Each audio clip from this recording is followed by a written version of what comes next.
You're tuned into the Dockmaster Mike radio show, simultaneously cast on the Dockmaster Mike Music Podcast. And my guest today has a project titled Leo and the Goat.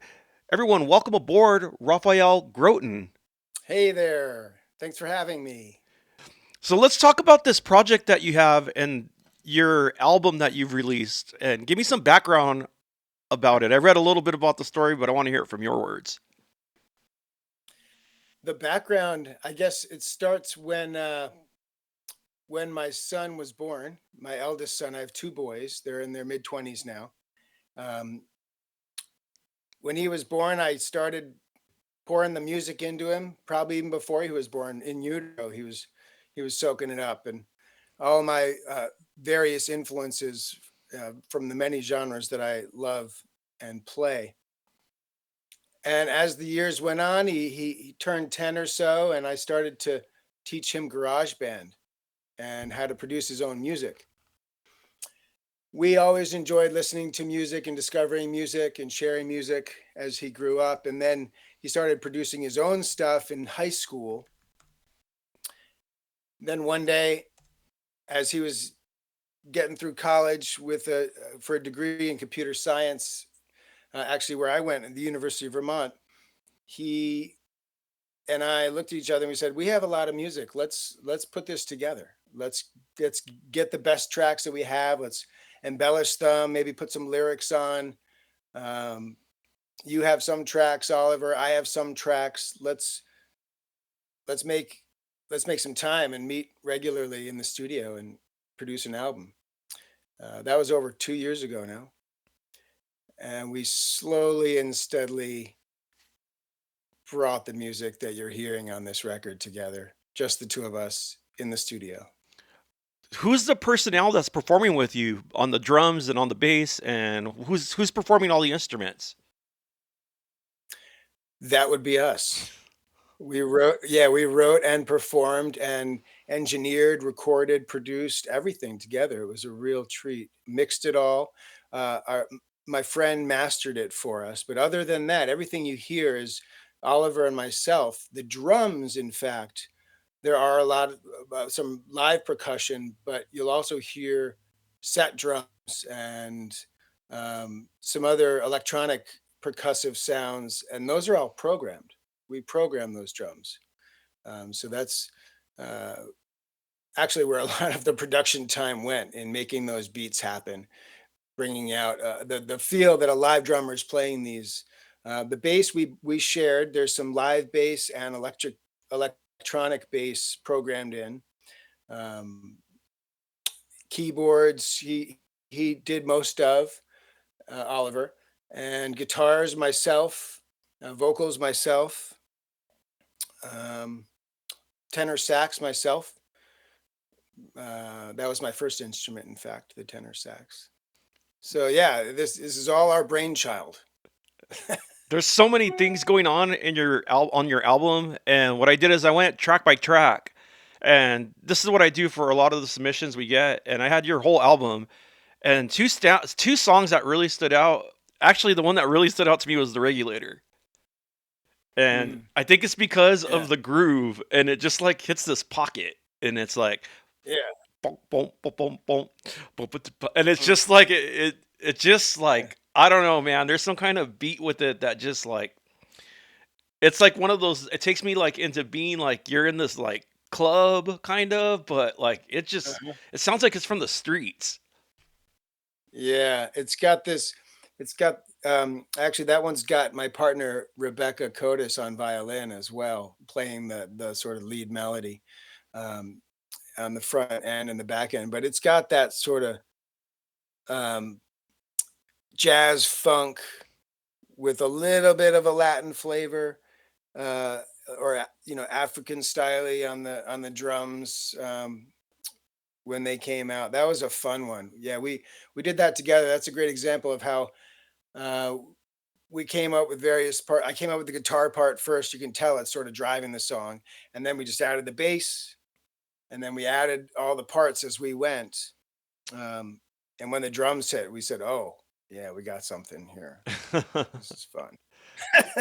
What's your approach when well, let's go into your influences as you personally. Who brought you into music? What artists? Yeah. I grew up in the 70s. I was born in 73. So I came out of, I grew up in New York. I had a lot of folk influence. I had a lot of, folk rock influence. Um, my father's record collection included a lot of classical music, bossa nova, some of the Latin jazz of the 50s. Um, I got to college and discovered funk. I hadn't heard James Brown before, and thank you to my friends who exposed me to that. Um, so the list is extensive in terms of where, certainly for this album, where it comes out of, be it Sly and the Family Stone, Michael Franti, and Spearhead, brand new heavies. Um, I could go on. You hit the nail on the Mhm. head because I didn't really connect the two. Brand new heavies, exactly. Like when I think of that first album, their self-titled album, and I actually Mhm. interviewed one of their guys, uh, Carlos. Oh God, what's his last name right now? I'm blanking. Anyway, he was their percussionist, and it's like these guys took the sound, especially and it's ironic that your music's coming out right now when everything's kind of like you hear the term AI generated, but you're hearing like a lot of like everything's kind of digitized now, and it's like Mhm. you're taking it back to that roots sound where that's what the brand new heavies did when they came out of London at that time with Soul to Soul. Was everything was drum programmed, and that beat was everywhere, and all those beats were everywhere, and then they were like, hey, hold on, we're going to bring it back. And that's what I hear with your music. Yeah, I love that album. I sort of cut my teeth with that album when it came out.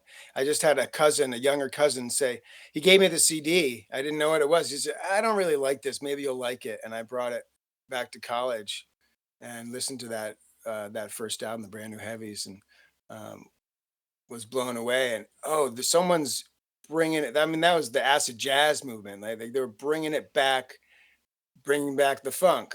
You know, where's the heavy groove? The focus on the pocket, like the Meters, another Yeah, seminal band for me. Yeah. exactly. It was Carlos Edwards was the guy that I interviewed, and Uh huh. he's like, man, that guy is just like a prolific, proficient musician. He played with brand new heavies for a little bit. I mean, played with so many people. He's English cat, just like they are. It's really interesting that that album still to this day holds up. And you know what? Your album, I mean, not to talk about their music, but your album fits right in there. So again, I think it's really refreshing hearing a lot of these tracks, and I love getting artists such as yourself that take. Sounds like you guys took a, not necessarily took a risk, but you guys just kind of threw paint on the wall and were like, hey, this is musically, it's different. It's very different. Even though there's style similarities to other things that you just mentioned, I feel like Hmm. there's so much originality on your album. Yeah, I think it comes from sort of my background as a mutt, a musical mutt. I believe everything we listen to eventually comes out through the guitar, through composition, or what have you. And Oliver, my son, similarly has had his own path with music, and so the songs that he mainly produced, like "Shine," was his rhythm track. "Digging in the Garden" too, before I added the vocals and the guitars on any of these. "Cornerstone" as well, another big one, which really draws on that um, um, kind of electronic music influence that he was exposed to growing up. But we like to keep it fresh, and we're not afraid to experiment, m- make it new. Yeah. When what equipment were you using for this album? Give me some examples of like how you laid down the groove, like what programs you were using. I'm not trying to like get all into it, but just more of like, what was the background like recording sessions of this project? Good questions. I love to share our methodology because, um, well, thanks to programs like Logic. which is what we graduated to, being Mac users. We're working through Logic, through a simple interface right into our Macs. He can do it. He can record at his place. I can record at mine. When we came together, sometimes we would start fresh, and I'd say, "Oh, listen to this guitar um, chord change that I have. It's really sweet. I think we want to record this today." And that's how Silver Linings started out.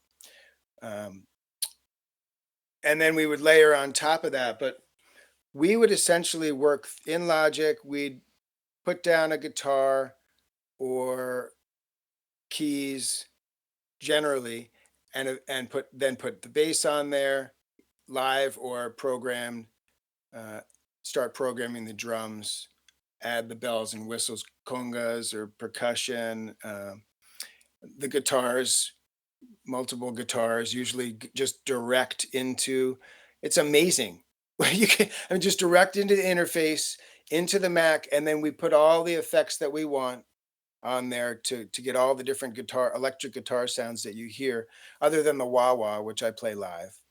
Um, the guitar I'm using is a 1970s Gibson Marauder, which is this cross between a Les Paul and a Flying V. Um, I just stumbled into one day. Uh, Love that thing. I mean, that's really the gold right there. Yeah.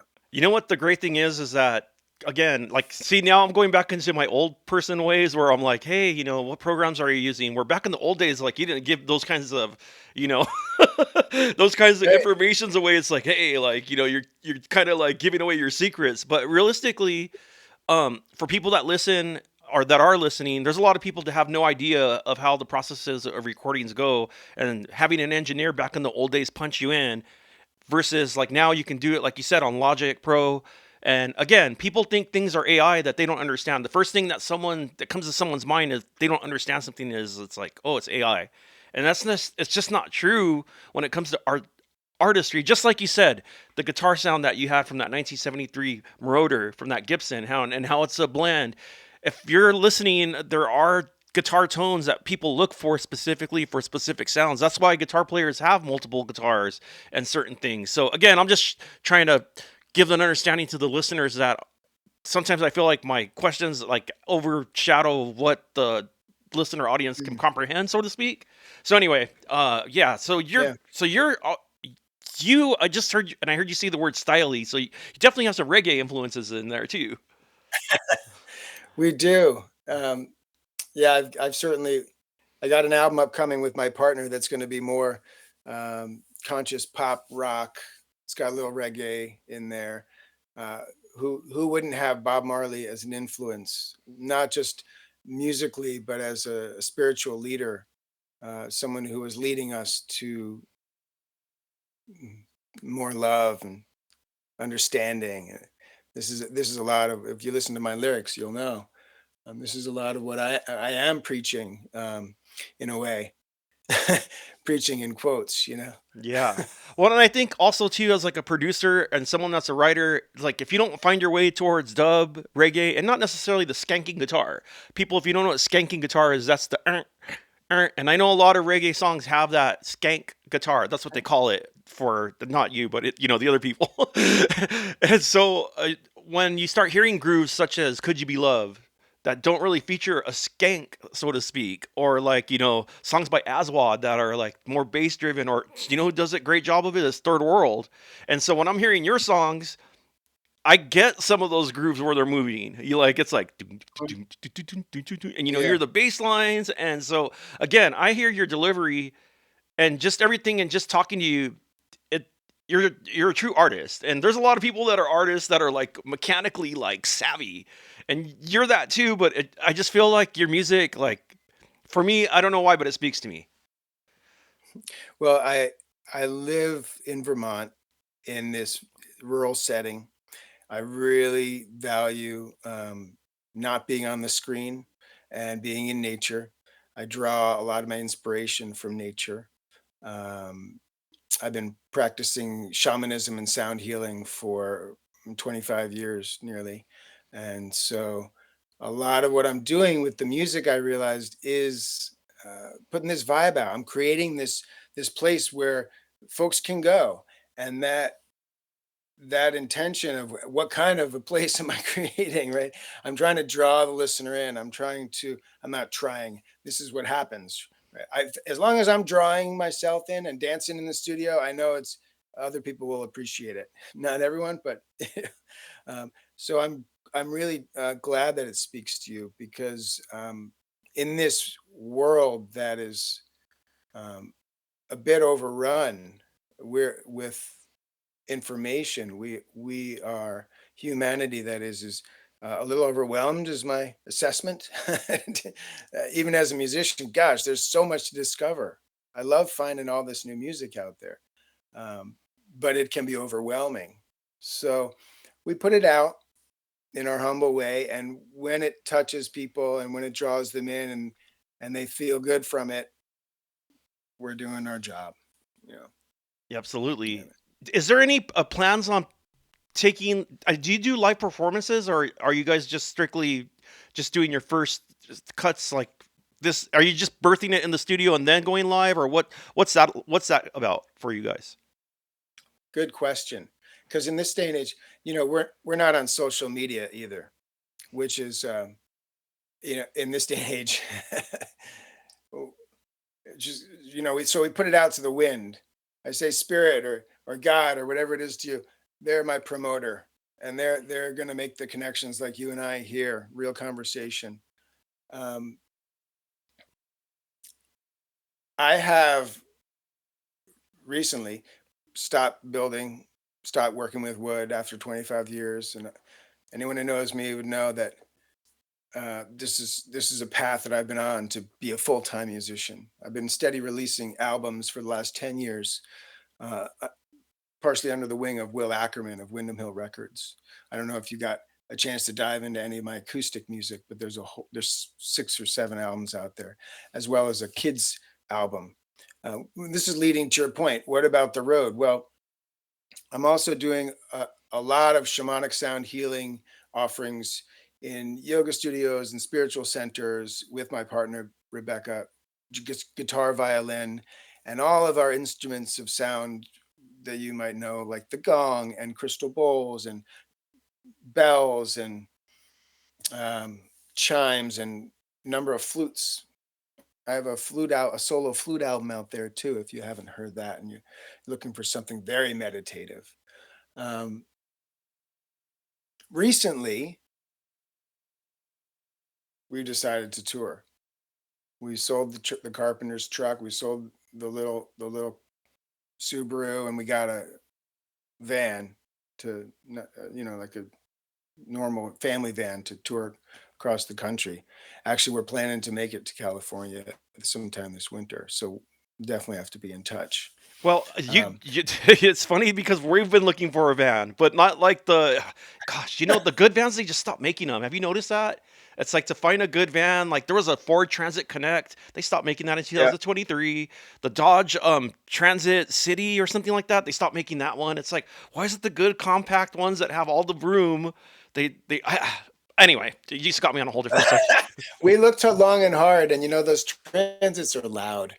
And when we got in a Toyota Sienna, and we felt like, oh, this is luxury. This is made for family touring, and we're both small. We're like little hobbits, so we can we can be comfortable in there. Where we're not planning on doing a lot of camping out or anything, but stopping along the way, friends and family uh, spots. And uh, But I'm going to build it out a little bit. if you could, you would though, right?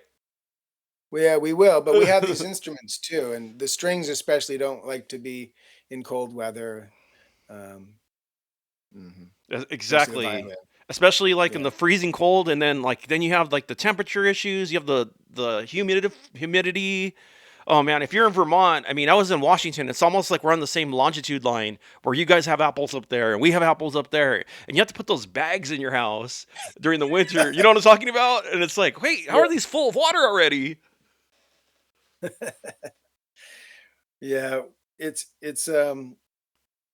exciting to think about taking this music on the road. Leo and the Goat will not be going on the road anytime soon. We're going to produce more in the studio, maybe do some collaborations with folks.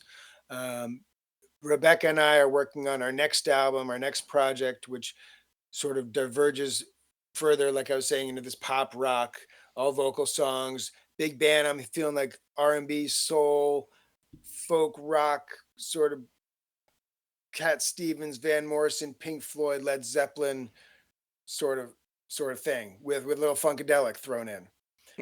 I have dreams of putting a big band together to travel with. I've had big bands in the past, big Latin jazz bands, like 8, 10 piece bands. So my vision is to have some backup singers and a horn section and some strings and drums and percussion and us up front and some keys. And man, we'll keep you posted. Yeah, absolutely. Since you're not on social media, how do people connect with Leo and the Goat? So yeah, Leo and the Goat, you can connect with us through my website, raphaelgroten.com. I have a web page up there for us. Um, we're always happy to hear from anyone with any questions or just, hey, thanks for making music that makes us dance or happy. We like that. Yeah, absolutely. Leo and the Goat, you can find two of their songs definitely on Pacific Coast Radio, but you can also find your album. Where else can they find your album? Yeah, Bandcamp is the best way. You know, you can link through my website, raphaelgroten.com, to the Bandcamp page for Raphael Groten. I've got 8 albums up there. You can hear all the albums I mentioned here tonight, and yeah, that's that's where you'll find us. Raphael, I really want to Raphael. I want to make sure I Yeah, say yeah. it right because people think of other names that are popular with cartoons and stuff, but I just want to Yeah. thank you for joining me today and for talking about your music, giving us an insight, especially on Pacific Coast Radio, where our audience is broad and far and overseas and all kinds of stuff. And sometimes it's in LA, sometimes it's in New York, and oftentimes it's in England, London, and Japan. So people definitely hear your music and a little bit of background on who you are, putting in a voice to the music. And I just want to thank you for joining us. Everyone, check out his website, raphaelgroten.com. There you can find out more information about his music, Leo and the Goat, and their upcoming projects coming up. You have been listening to the Dockmaster Mike radio show, simultaneously cast on the Dockmaster Mike Music Podcast.